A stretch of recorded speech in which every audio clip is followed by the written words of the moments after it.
তো নমস্কাৰ, বহুত দিনৰ মূৰত ইউটিউবত জব ৰিলেটেড ভিডিঅ' বনাবলৈ আহিছোঁ। আপোনালোকৰ মাজৰে কিছুমানে সুধি থকা দুটামান কুৱেশ্যনৰ ওপৰত বা ডাউটৰ ওপৰত ভিত্তি কৰি আৰু তো এতিয়া বহুতে ক্লাছ 10 পাছ আউট হৈ গ'ল, বহুতৰে বয়স হৈ গ'ল যে 18+ হৈ গ'ল। তো তেওঁলোকৰ এটা কুৱেশ্যন আছে যে এডিআৰই আৰু এছএছচি জিডি বা ৰেলৱে গ্ৰুপ ডি ইয়াৰ ভিতৰত আমি কোনটোৰ কাৰণে আমি প্ৰিপাৰেশ্যন চলালে আমাৰ বেষ্ট হ'ব, ভাল হ'ব, আমি মানে অপৰচুনিটিটো আমি পাম। তো ইয়াত মই একদম চিম্পুলকৈ কথা কেইটামান ক'ম আৰু খুব ছুটিকৈ ক'ম, ভিডিঅ'টো খুব ছুটি হ'ব, গতিকে আপোনালোকে সেই হিচাপত আপোনালোকে প্ৰিপাৰেশ্যনটো চলাই যাব বুলি মই আশা ৰাখোঁ আৰু। তো যিয়ে নহওক, যিহেতুকে এডিআৰইটো আপোনাৰ দুটা বেটছ এডিআৰইত আহি গ'ল, দুটা বেটছ ল'ল আমাৰ অসম চৰকাৰে।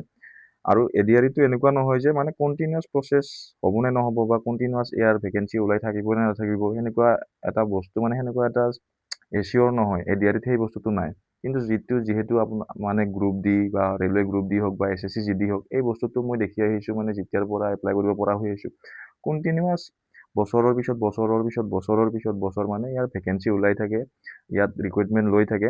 তো গতিকে আপোনালোকে যদি ক্লাছ 10 পাছ, তাৰ উপৰিও 18 বছৰ পাৰ হৈ গৈছে, তেতিয়াহ'লে মই ভাবোঁ এডিআৰইৰ কাৰণে প্ৰিপাৰেশ্যন চলোৱাৰ লগতেও এছএছচি জিডি বা গ্ৰুপ ডি বা এছএছচি এমটিএছৰ কাৰণে প্ৰিপাৰেশ্যন চলোৱাটো বেছি ভাল হ'ব বুলি মই ভাবোঁ। কাৰণ এডিআৰইটো কিমান দূৰলৈকে যাব, কিমান দিনলৈকে যাব, কিমান বছৰলৈকে চলি থাকিব, কিমান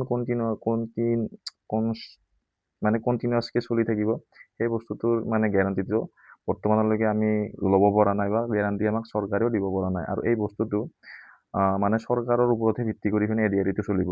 যদি কাইলৈ বেলেগ চৰকাৰ আহি যায়, তেতিয়াহ'লে এডিআৰইৰ নামত বেলেগ বস্তু আহি যাব পাৰে।